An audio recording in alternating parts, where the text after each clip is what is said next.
Hello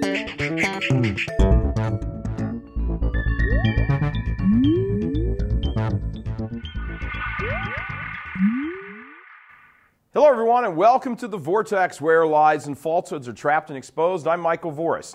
The week before last, before we were so rudely interrupted by Obama's Catholic Health and Human Services Secretary telling the church it has to pay for birth control, we were talking about masculinity and the glaring lack of it in the church these days. Then we got emailed a cartoon which pretty much sums it up about as well as anything we've ever seen. It's a look at the feminized version of St. Francis compared to the real St. Francis.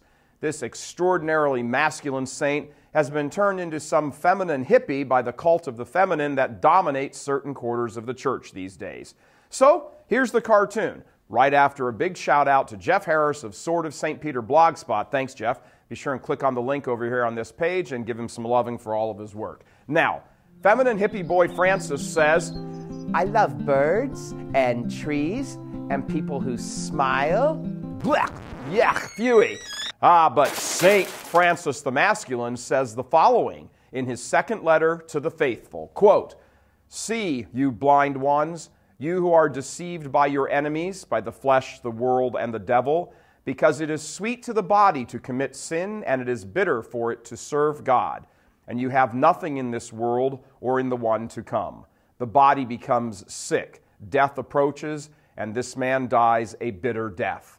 And no matter where or when or how a man dies in the guilt of sin without doing penance and satisfaction, the devil snatches up his soul from his body with so much anguish and tribulation that no one can know it unless he has experienced it.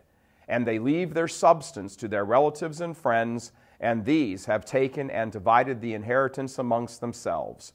Worms eat the body, and so they have lost body and soul in this passing world, and both will go down to hell, where they will be tormented without end."